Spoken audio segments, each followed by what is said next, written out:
Got a little Halloween masks on our two candidates, Trump and Harris.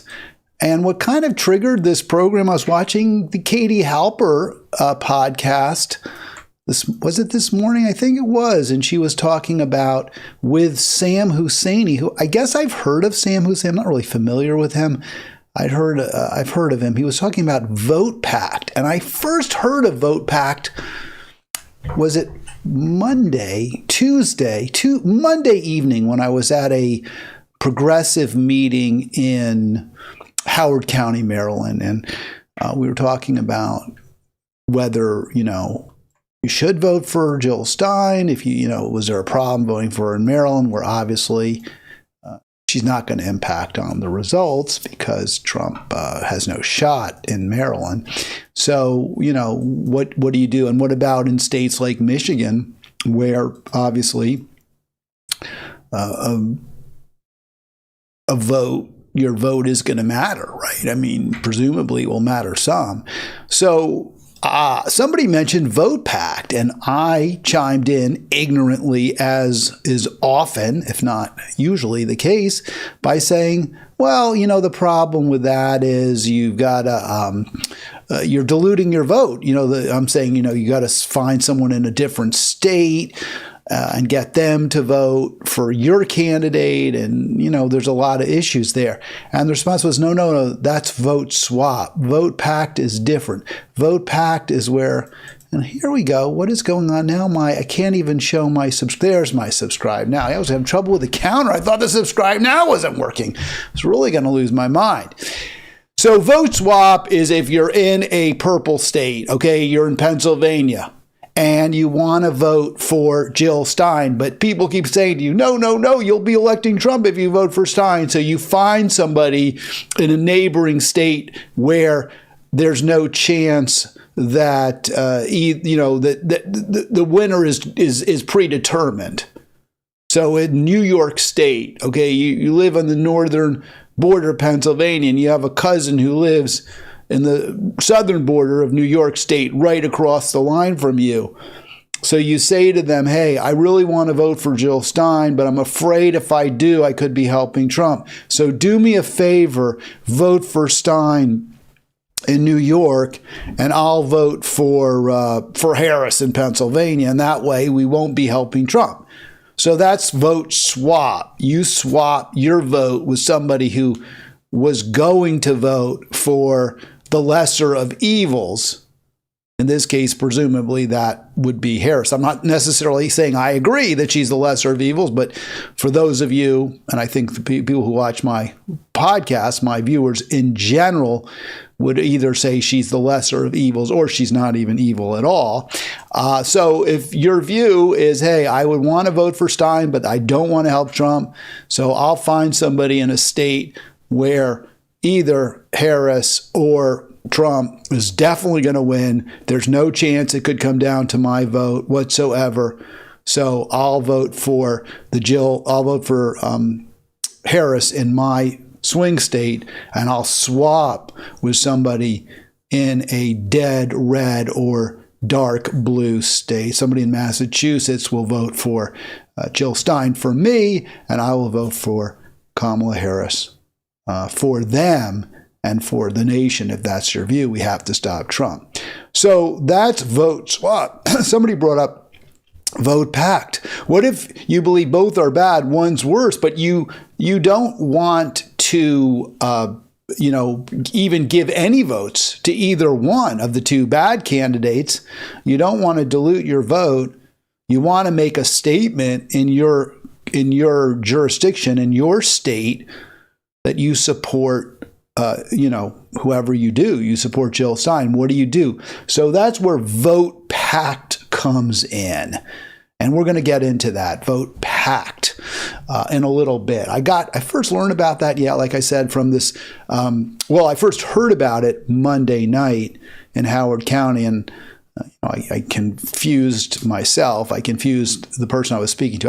They knew I didn't know what the hell I was talking about.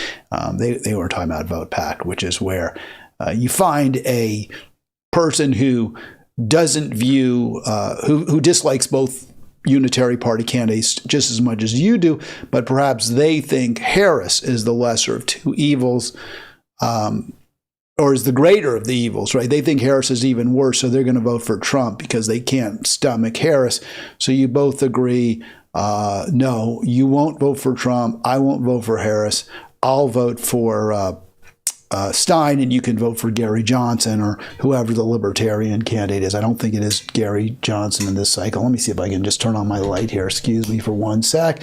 There we go. All right, so that's Votepact, where you get into a pact with somebody to each of you vote your conscience, and that way you can feel that you're not helping the really bad candidate as your view. We'll get into that, but as is always my want, I will center the tragedy, the mass murder, the Holocaust, the genocide in Gaza that Israel is committing using our weaponry, that we are aiding, the war crime that we are aiding and abetting. And, it's called a war crime. I mean, I guess it is because Israel's using its military, its army, just as the Nazis used militarized means to systematically eliminate as many Jews as they could, probably half of the population of pre-war population of Europe, maybe even more. By the way, join me, subscribe, 240-283-7262 to call me, and subscribe at Halitics on YouTube, which is where you're watching. You can click the bottom right button. That really does help out. Of course, we want more and more subscribers. So death toll now, that's as of this morning, 42,438 in Gaza, 29 more killed by the Israeli military. And I haven't even gotten into Lebanon. I only have so much time in the day, so much emotional energy I can devote to focusing on these atrocities. It takes a lot, honestly, for me to deal with it. So, there's only so much I can give to it, but I've started on this project where I'm going to document for posterity as much as I possibly can. And obviously I'm, just regurgitating other sources, but at least on my live stream too, every day you're going to know on my podcast every day that I do it, there's going to be a report of the horrors, at least to a degree, in Gaza that Israel's committing. So this is from Al Arabiya News, that is from Saudi Arabia. 29 more deaths, slightly lower death count than we've seen in recent days by Israel. And total count is up to, there we go. So 42,438 confirmed. And again, that's almost certainly a woeful understatement. The count is probably well over 200,000. We also have an image, let's see, from Al Arabi. I just want to show it because they do say a picture is worth 1,000 words. So there's just the site of an Israeli strike on tents. I mentioned that was a few days ago, the 14th is where that image came from, where, people in a refugee camp, you're not safe. You're not safe anywhere. I mentioned Sam Husseini. I believe he is Palestinian. He was on one of the, and I don't mention Katie Halper as much as I do Brianna Joy Gray or the Dude Dissidents Bros, but Katie does a really nice job too. So, if you don't want to watch Halitics, or you only have so much time in the day for your podcast, like all of us, she's a really good resource as well, Katie Halper. Let me play this. This is a little bit of Sam Husseini. He's not going to talk about Votepact. He did talk about it in this video, a way to deal a blow to the system. That's Votepact, according to, and I'm kind of mixed. It's good, I guess. It's better than not voting for Harris, not voting for Stein for sure. Votepact is definitely a better option than just voting for one of the two duopoly or unitary party candidates. So yes, Votepact has its upside for sure. But is it as good as Husseini presents? I'm not going to quite say that. But here's something very, very interesting this Palestinian-American gentleman had to say about the race, the state of the race between Harris and Trump. Do you think that there is a substantive difference between a Trump president and a Harris president specifically when it comes to Palestine? I don't know. I don't know what their actual policies are going to be. It's possible that Trump could be worse. I know that most people on the left scoff at that well, I don't think we scoff at that. I want to respond to that. I mean, he kind of lost me with that remark. We scoff at. Yeah, I mean, Trump might be worse. I think the scoffing is more of a question. How could he be worse? How could things be worse? We heard the doctor from Médecins Sans Frontières, Doctors Without Borders, on CNN, who flat out said yesterday, hey, this is a genocide. There's systematic murder of the Palestinian people. Children are being shot in the head. They're being targeted. Children, hospitals, schools, refugee camps. All of this is being laid waste to by Israel. And we see it in the images, right? The entire region is basically rubble at this point. So we're not scoffing. We're saying, well, wait, how could it be worse? So that's why I was a little frustrated when Husseini made the comment, well, the left scoffs it. I thought he was actually, when he said the left, I thought he was going to say, I know the left does believe that Trump could be worse, but I'm not sure how. But that's not Husseini's view. Husseini says, yeah, maybe Trump would be worse. I don't really know, which is a fair answer, right? We don't know. We don't know whether Harris could be worse. But let's listen to a little more what Husseini has to say on this topic. So far, we have not seen Israel forcibly displace Palestinians from Gaza and the West Bank. So that's his argument, that if Trump were president, and this is how Trump could be. We're not saying he would be. Husseini's not saying he would definitely be worse. He's saying what could happen is that Trump could authorize or, green light the actual transportation of Palestinians from their current living spaces, right? Where they are in the West Bank, where they are in Gaza, they could be, I guess, put in trucks and driven out to the desert. So focusing for a moment on just Gaza, leaving the West Bank out of this for just a minute, I'm not saying that would be not an absolute war crime to truck people into the desert. Of course it would be, and it would be murder. But that's what's happening now, Sam. I mean, it's just systematic eradication of Gaza. Parts of it have been already wiped off the map.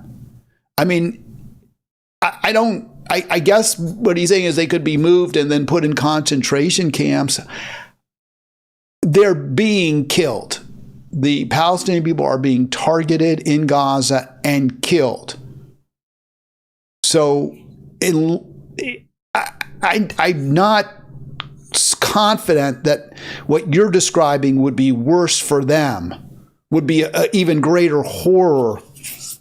And in fact, if they were forcibly removed from where they are now, it might possibly lead to a situation where some humanitarian aid, which has been stopped by Israel, could get to the Palestinian people. So I'm not clear that what you're describing would be a greater tragedy, would be a greater harm, would lead to greater harm for the Palestinians in Gaza than what they're experiencing now. With regard to the West Bank, they are being moved. I mean, the entire West Bank, the area that's, sort of surrounds Jerusalem and is east of Jerusalem towards Jordan and it's the West Bank of the Jordan River, which is the western frontier or the western border with Jordan. So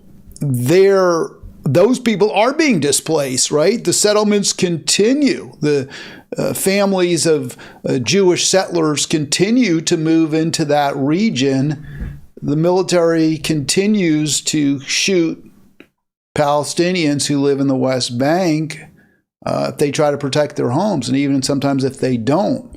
So again, it seems like he's kind of stretching a little bit to come up with a scenario where Trump could be worse than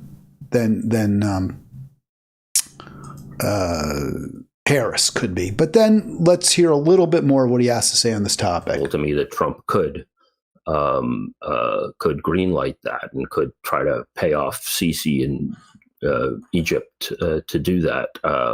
But it's also not inconceivable that the Democrats could do that after the election, right?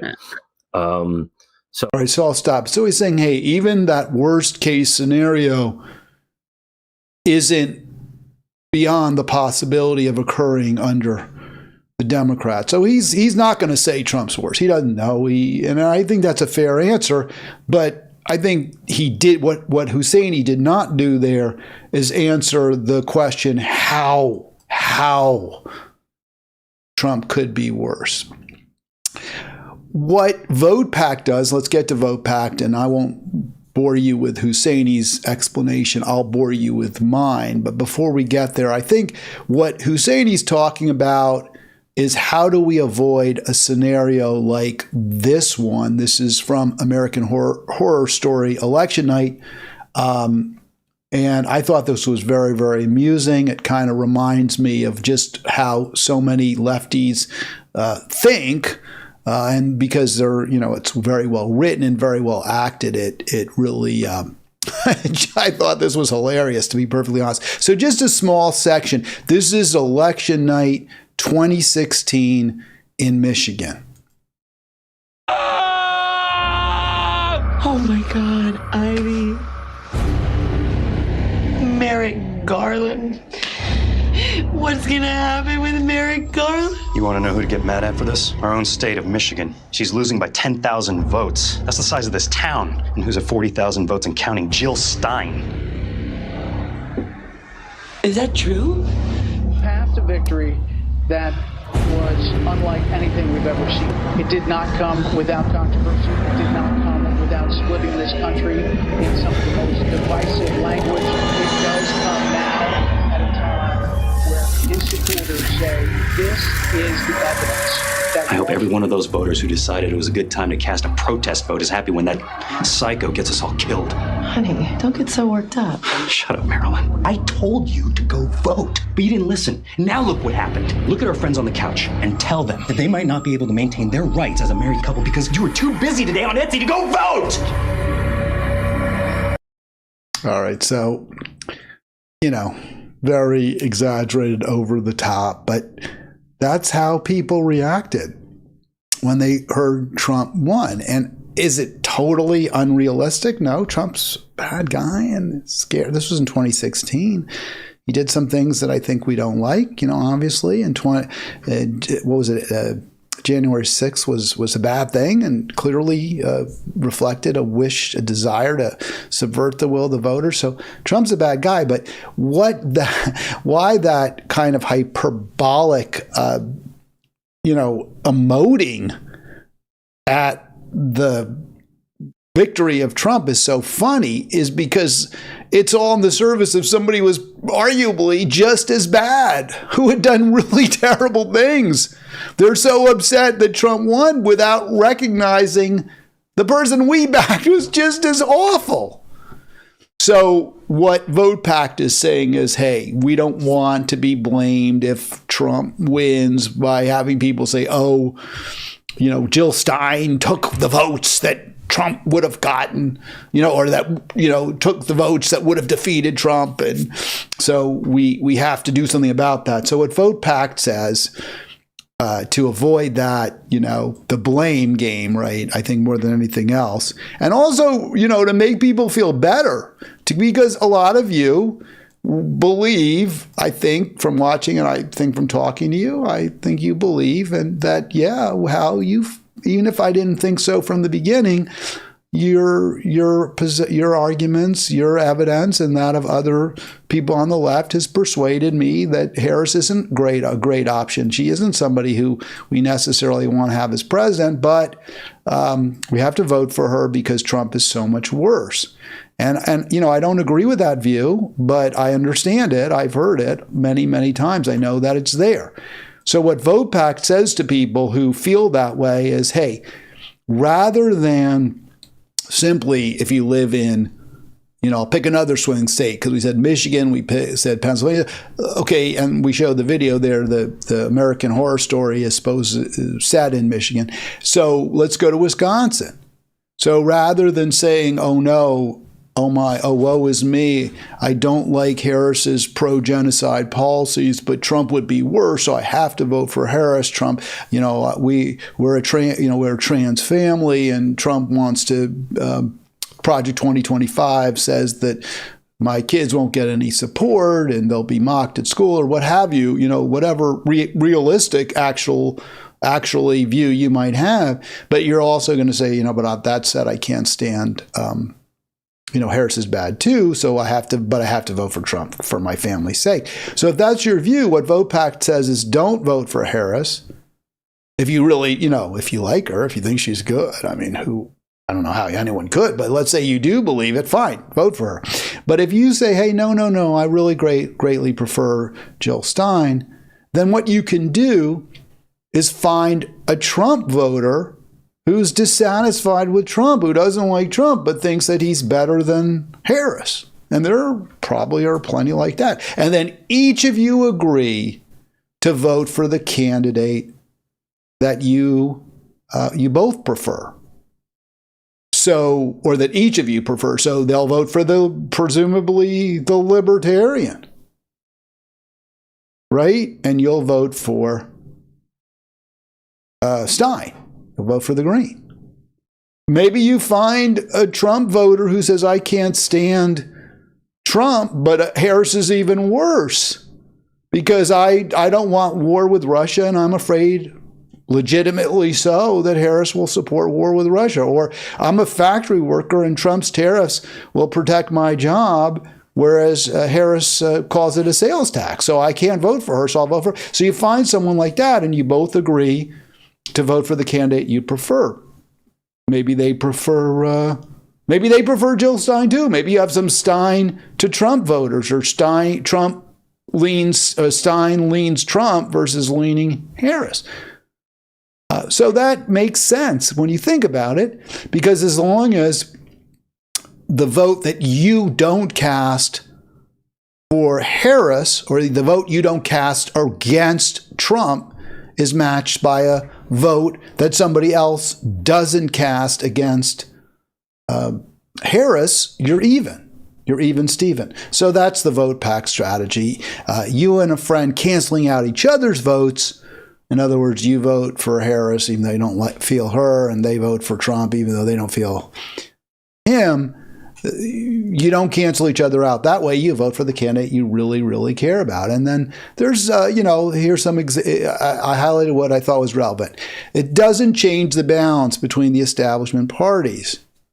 So if your concern is by not voting for Harris, you're helping Trump, that doesn't happen because somebody else isn't voting for Trump who's concerned about Harris, but instead siphons votes off from them equally. Now, to me, that's actually kind of a weakness of the whole system, because by not changing the balance, the establishment parties don't have to worry about it, right? They're like, oh yeah, we're going to lose a few votes that might have gone to Harris that are now going to go to Stein, but they're going to lose just as many votes to Gary Johnson or whoever. I don't think he's the libertarian this year. They're going to lose just as many votes, so we don't really have to fight for those votes. Now, I know that's not what the Democrats will do. They'll still demonize Stein. They'll still demonize voters who vote for Stein, but they'll be able to rationalize their pro-genocide policies as not actually alienating voters to the point where it could cost them the election, because there's a wash. I mean, if you want leverage over a party, you say to that party, hey, by not doing what I want you to do, you're risking losing the election. But that doesn't happen. Even with Votepact, it certainly doesn't happen with Vote Swap. With vote swap, you're saying, hey, I still want you to win the election, but I just want to send a message, but not a message that will resonate with you. So I'll vote for Harris in Nevada, but my friend in Massachusetts will vote for Jill Stein where it doesn't matter because Harris is going to win by 40 points anyway, right? She's going to win 70-30 anyway, so it doesn't really matter. That's the problem with vote swap. But with Votepact 2, you're not actually leveraging your vote. You're not saying because you're because you're committing a war crime, you're providing weapons to a genocidal state that is not only killing people with those weapons, but using them to prevent our aid from getting to them. Because you're committing that war crime, I'm going to try to keep you from, I'm going to try to prevent you from winning the election. And that's why, and at first I really thought, okay, Votepact's really good. But then I was like, it's all right. It's not great. The reason it's better than vote swap, and this is how I changed it because I had this kind of dialogue with Art. But, look, we're always looking here at Halitics for solutions. We're always looking for ways to make things better. And one way you don't make things better is by voting for Democrats at this point. So vote swap, if it frees you up, if it gives you the peace of mind to vote for Jill Stein when you might otherwise not because you're so terrified of the orange monster, then vote swap, is somewhat, or Votepact rather, is somewhat better than vote swap because at least you are voting with Votepact for the candidate that you presumably really like. Or at least you think is good. Maybe you don't love her. There's things about Jill Stein I don't like, even not much less love. There's things I really actually don't particularly like about her. But I certainly like her much better than anybody else running. And I actually do like her. I just don't like every aspect, as none of us do, of every politician. So I responded. At first I had posted Votepact is much better than vote swap. Because with vote swap, again, you're not actually voting for the candidate you prefer.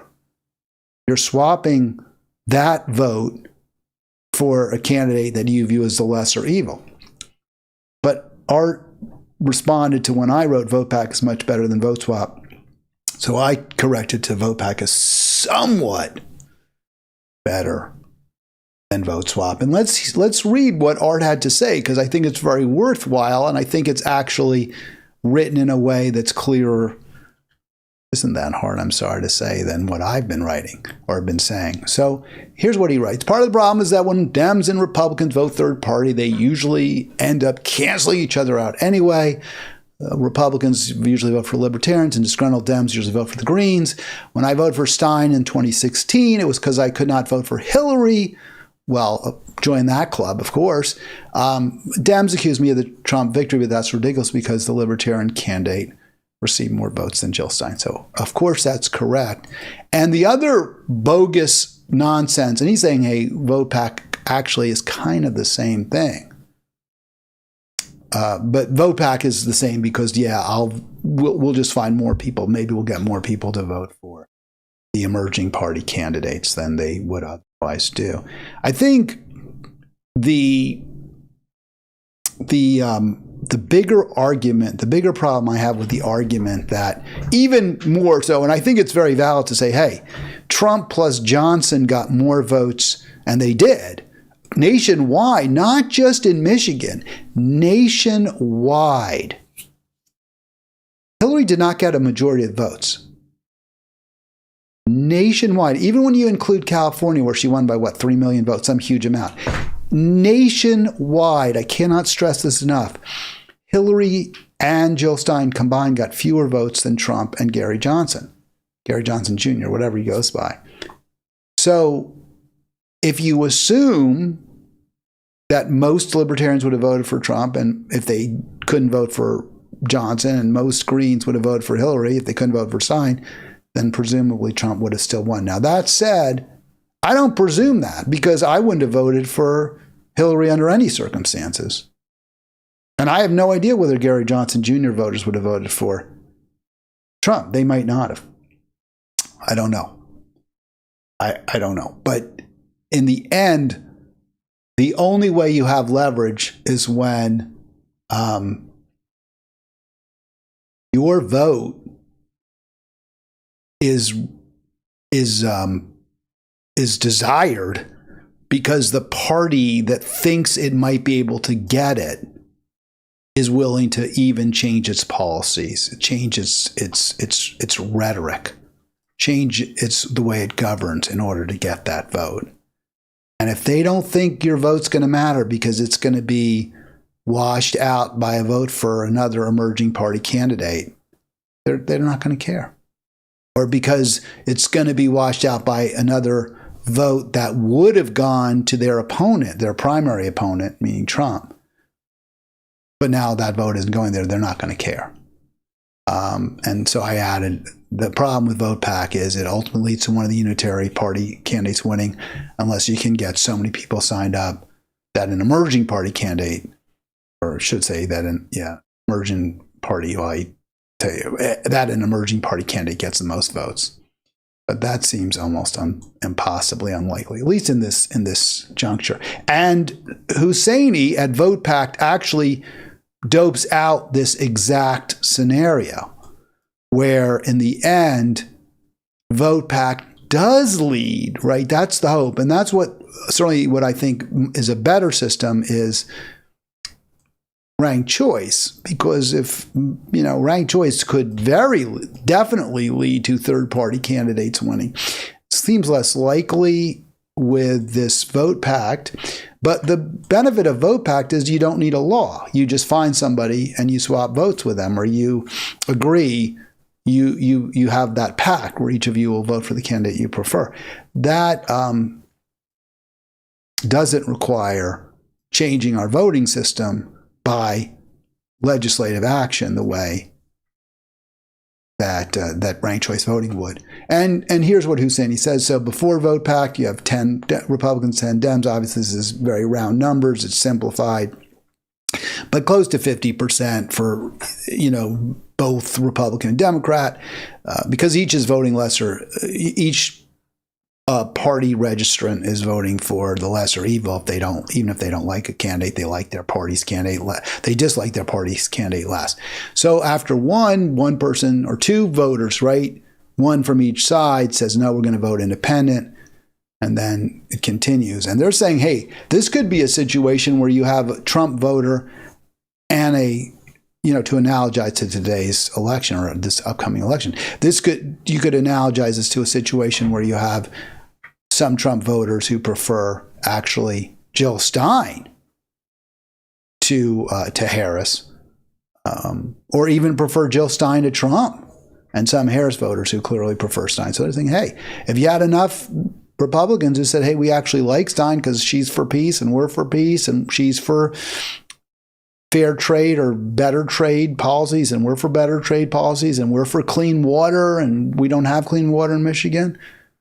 So in the end, Husseini provides you with, I would say, a somewhat implausible scenario where the emerging party candidate wins. I think a more plausible scenario from Votepact, again, this is Sam Husseini, is where you do have the Republican and Democratic registrants who vote for different, they enter the pact with each other, but one votes for, say, the Libertarian, that's Independent 1, one votes for the Green, that's Libertarian 2. And the way Husseini has it doped out, in the end, the Republican and the Democrat would still get a few more votes and the Unitary Party candidate would ultimately win. But that doesn't have to be the case, right? At some point, presumably, voters would say, hey, we're seeing a significant movement to the emerging party candidate. They're getting 20, 30, 40% of the vote on occasion. Let's just vote for them. Let's just vote our conscience. And maybe that would happen. But I endorse using Votepact. If you're not going to vote for Stein because you're afraid you'd be helping Trump, if that's your attitude, if that's the way you are, yeah, find a Trump voter who's unenthusiastic and say, hey, You vote for your candidate that you like better, the Libertarian or whoever it might be, and I'll vote for the Green. So I think that's better than what we've got now. I mean, anything's better than what we've got now, which is I put those little, the Hitler mustache and the devil horns on Trump and the Dracula teeth on Kamala. That's what we've got. That's the race we have now. We really do. We have vampires and satanic creatures who are running. They're not barely human at this point. So, yeah, if Votepact helps you out, Votepact can get you to vote against both of the Unitary Party candidates, go for it. I saw this story. This kind of bothered me. This bothered me a lot. Healthcare is such a serious, the lack of available healthcare is such a serious problem. I saw this on Market Watch or Money Watch, CBS News. I guess it was Market Watch, but Money Watch at marketwatch.com. Walgreens announces plan to close 1,200 stores over the next 3 years. And we're seeing major, if you want to use the word consolidation, shuttering of stores. So this is a very serious problem. You have many small, many neighborhoods in cities, inner cities, poor neighborhoods where people actually really rely. Now, wouldn't want to rely on a Walgreens or a CVS for my shopping needs, but many people have no choice. And some of those stores are being shuttered. They're also an employment source. Not a place I would want to work personally, but still they do provide jobs with some future, with some benefits, with the potential of becoming, say, a store manager and having a decent living, making a decent living. And those stores are being closed. You have rural areas where the problem is even more acute. You may have to drive an extra 20 minutes, an extra half hour, maybe further. People who get primary care, not just pharmaceuticals, not just medications, but actually get their primary care at, those minute clinics or other fast service type medical treatment, inoculations, immunizations, and the like at their Walgreens. And we're seeing again CVS is closing, maybe not to the same degree. Rite Aids, the other big chains. Apparently, and according to this article, you're also seeing a lot of the few independents left. When I was a kid, we had like a locally owned pharmacy. The pharmacist actually owned the store. And that's all gone pretty much, not completely, pretty much out the window. And it's very sad. And again, these are government policies. Didn't have to happen this way. We could have we could have had antitrust actions to make sure that the mom and pop stores stayed on Wall Street. Then these multinational corporations wouldn't have the ability to destroy communities by closing. But that's not the direction that either major party wanted to go. And now we're seeing how dependent on these small business, these pharmacies, small towns, bigger towns, inner cities are, without really any other options. I haven't heard Kamala Harris talk about this once. I certainly haven't heard Trump talk about it. This is like a quality of life issue. It's actually not just a quality of life issue, it's a life and death issue. Why is this happening? Low reimbursement rates for pharmacy care and low dispensing rates for Medicaid enrollees. We do need to up the compensation for both.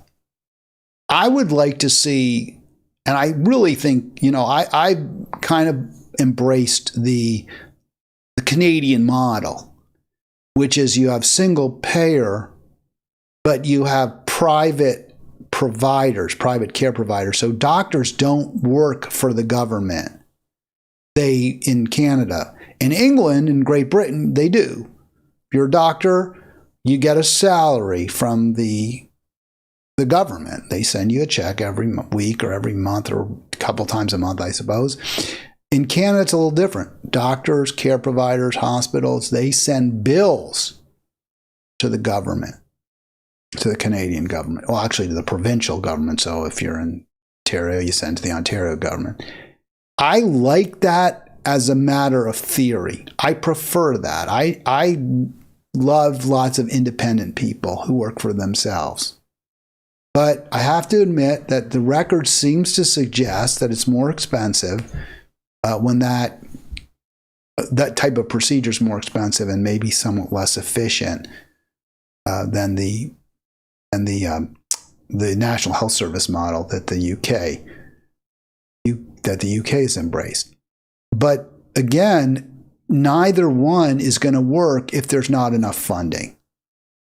Right now, because the pharmaceutical companies, we have the most expensive healthcare system in the world by far. We're 50% more expensive, or 100% more expensive than the next most expensive. What I think per capita is Canada, actually. Even with all that extra money we're paying into the system because of the uber high salaries that the executives command at these insurance companies and at big hospitals, like the highest compensated employee in the state of Maryland is the CEO of the University of Maryland hospital system. That's the highest. He's making over, I think it's a he, they're making over $3 million a year, well over that. We have to be competitive with Johns Hopkins. That's the argument. So maybe we're better off with a national health care service. But regardless, we need a system where there aren't these private bloodsuckers that are just drawing huge amounts of money out of the system through inefficient insurance companies, through bloated bureaucracies. And that, of course, leaves less money, even in this case, for direct care provided by the CVSs which are, of course, for profit too. That's the other problem, is because these companies have, like Rite Aid, like CVS, like, in this case, Walgreens, which is shuttering, have very bloated bureaucracies as well, very highly paid top executives. They are not just making a small profit on their store may not be nearly enough. If the return on investment doesn't match what they could get with some other venture, then they're going to close the store. They're going to say, "Hey, we're getting 3%, 4% profit through this store, but we have the potential to make 7, 8, 9%. If we open a superstore, in Beverly Hills or someplace where there's rich people." So this is just an example of how bad our system is. I haven't heard one, and it's hurting Americans, one word from either candidate to address this problem, the healthcare shortages, the deserts, the healthcare deserts. Things have only gotten worse. I thought this story also was interesting. I really want to sort of focus on it. Tomorrow on Halitics, we're going to be joined by Eduardo Ribeiro. I mentioned him earlier, meaning yesterday, and I was really glad to have him on. He is an activist working with, I think, mainly but not exclusively the Brazilian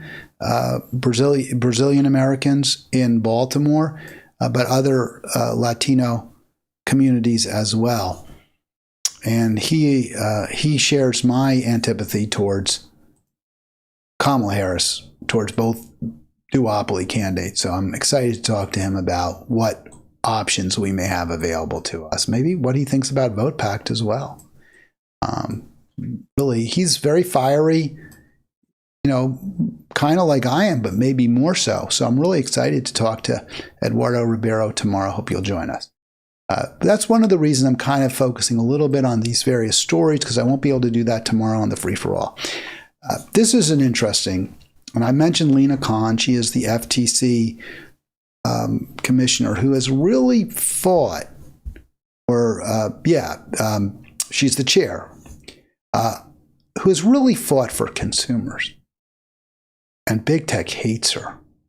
So this rule that she helped promulgate and pass says, hey, when you sign up for some service or something on the internet, and they're, for example, drawing, $5 out of your bank account every month or charging your credit card $8.99 or whatever it is, we all know what a nightmare it can be to cancel some of those services.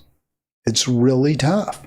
You have to click through to 3 different websites. You have to call maybe on the phone to talk to somebody so that they can pitch you again. Are you sure we can give you a discount for the next 3 months, $1, that kind of thing, where they just keep pushing you and pushing you.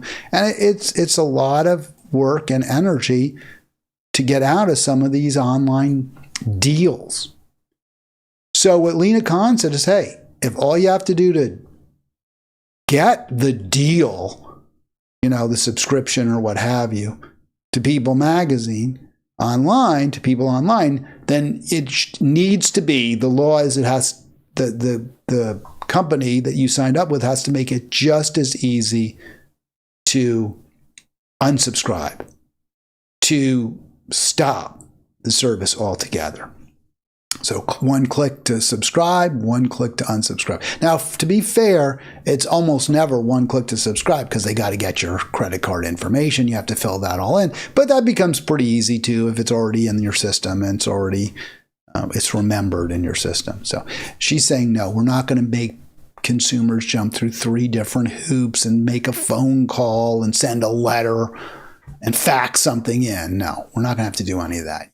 Click to cancel. So it's a really good rule. I agree with her 100%. Lina Khan's really good. That's why Silicon Valley hates her. That's why she's being targeted by the billionaire class, by the private equity people. Because some of their investments aren't going to be worth as much. If it's easy for you to stop paying them for something you don't want, maybe you didn't even sign up for in the first place, or you sure don't remember doing it. If it becomes too easy for you to have control over your own money, then it's obviously equally more difficult for them to keep taking your money. So Silicon Valley does not like Lina Khan at all. And they're putting a lot of pressure on Harris through, the billionaires who are funding her, backing her campaign, the Reed Hastings, I believe, from Netflix and the like. Right, because Netflix is a subscriber-only service, a subscriber service. So Reed Hastings doesn't want it to be easy for you to unsubscribe from Netflix. They're putting a lot of pressure on Kamala Harris to agree to remove Lina Khan if she's elected. And for all we know, she's already agreed to that. I don't know. I'm speculating that they may not have been giving her all that money if she hadn't already whispered to them that, don't worry, Khan's gone. If I win, Khan's gone. So that's very possibly the case. And this whisper campaign is going around. AOC's worried. AOC, to her credit, and I'm very critical of AOC, and that there will be the way I report this story will be no different. But AOC, to her credit, does at least pay lip service to consumers. She is critical of the billionaire class's, greed, relentless, unconsumable greed. So she's saying, remember, what does she say? Oh, it's time. There's going to be a rumble, and she always is her colorful language. Now she's warning a brawl. I don't know who her brawl is going to be with her candidate Kamala, if Harris removes Lina Khan. So I responded to that. There's the article, by the way, from There She Is Dancing. It's kind of like, why do they put, this is a very strange image of AOC. And I'm not putting that up there to, make fun of her. I actually wanted the quote. So let me see if I can blow that up so you can see it. This is from Stefania Hama. I think if she's in Italy, it would be pronounced Stefania. I don't know, or Stefania, actually. She was in Italy. She may pronounce it Stefania here. So AOC, quote, Lena Khan proves this admin fights for working people. Well, I'd hardly say that, but she is a positive. She is an asset. And I guess AOC rightly recognizes that the pressure on Kamala Harris may be such that Harris will bend, will cave, as she has on so many other issues over time, right? Fracking, she was against fracking, she's for it. She was for Medicare for all, she's against it.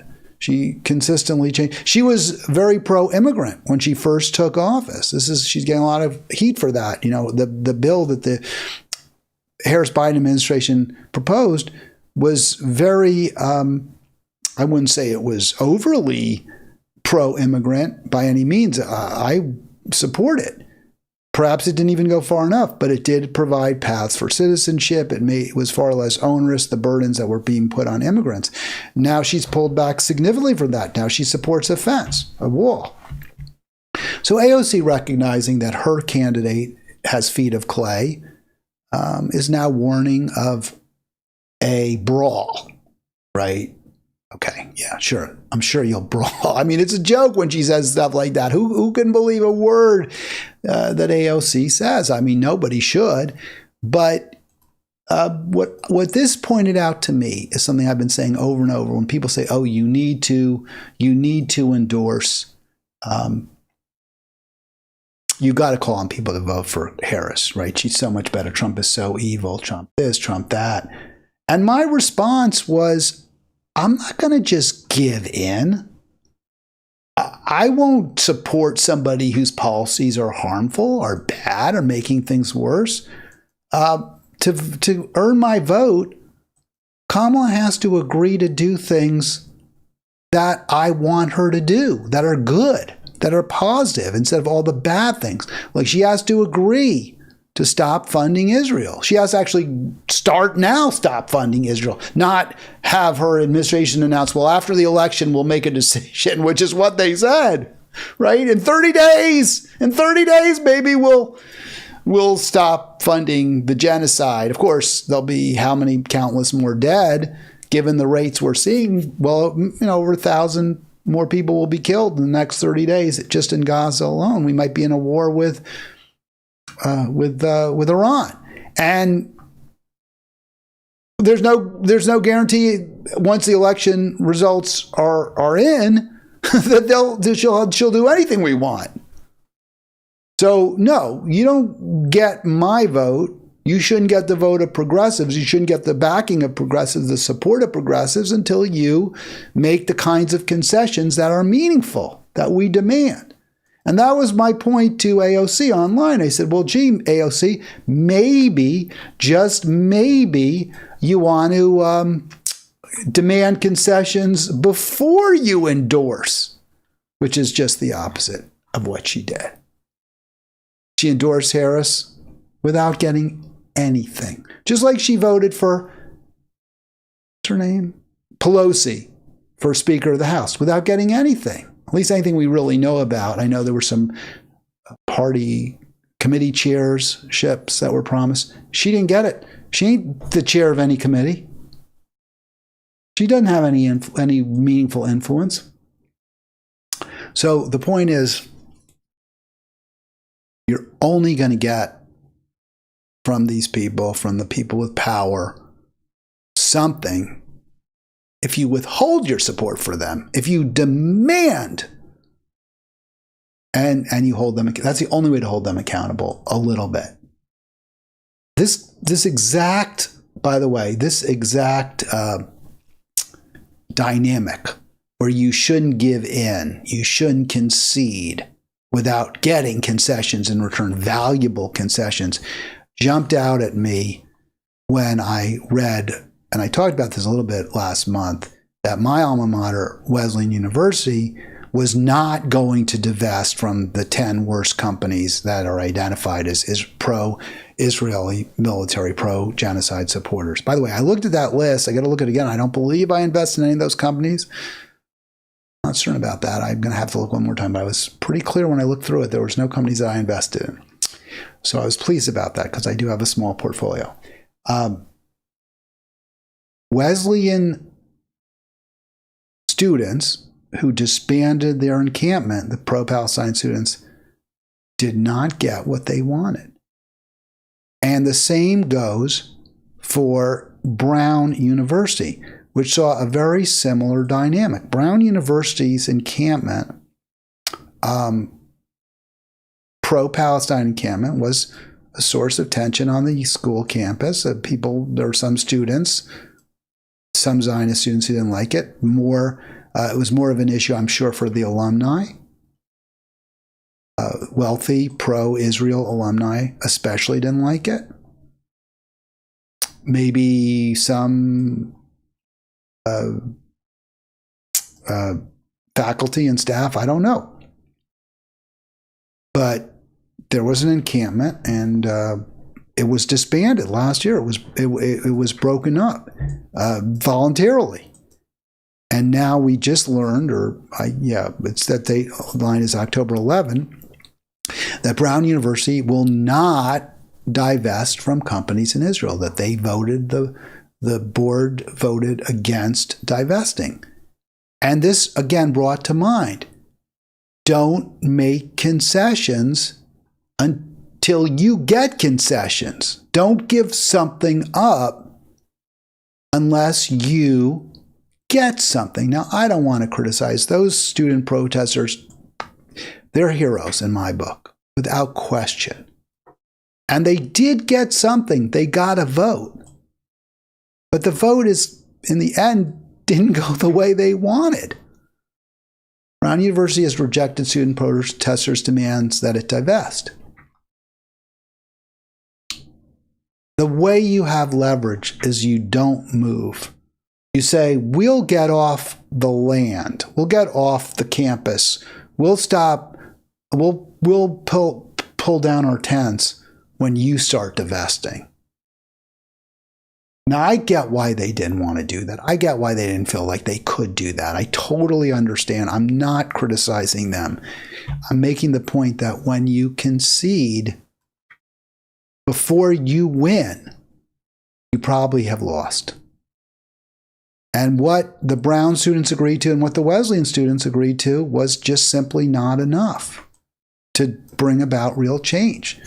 So in April, Brown agreed to consider demands in exchange for disbanding the encampment. So the students didn't say, well, we'll consider disbanding the encampment as long as you're considering our demands to divest. And once you actually do divest, then we will actually disband. And understandably so, the students didn't feel they could maintain that encampment. And I'm sure there were plenty of veiled threats. Hey, we'll consider you disband, and if you don't disband, then we're going to send the cops. You saw those images from Colombia where police arrested pro-Palestine protesters. You saw the images in LA where Zionist thugs beat skulls about pro-Palestine students while the police watched and did nothing to protect them. You saw all that.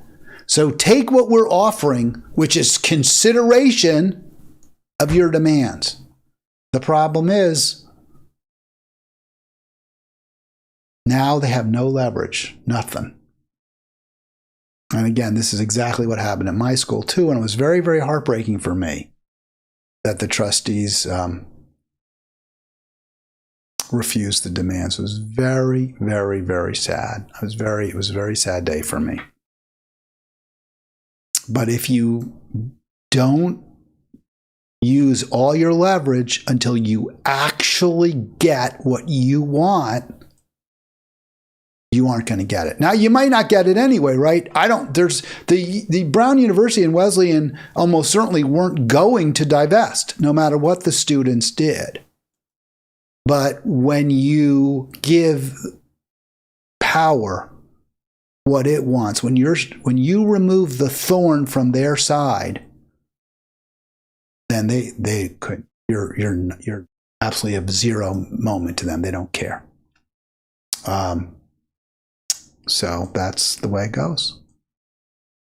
Just the same, there's the Wesleyan, the last thing. After weeks of protests, the leaders pledged to hold a vote. Well, I think probably, if the protesters had it in them, if they were, and I sure wouldn't have, but if the protesters had it in them, maybe what they say is, okay, well, we pledge to hold a vote to disband when you actually divest.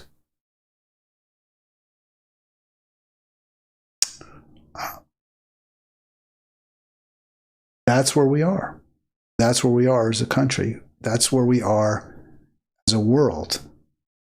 There's too much wealth, too much power concentrated in too few hands, and they're far too unwilling to even consider sharing that wealth and power, redistributing it in a just, equitable way.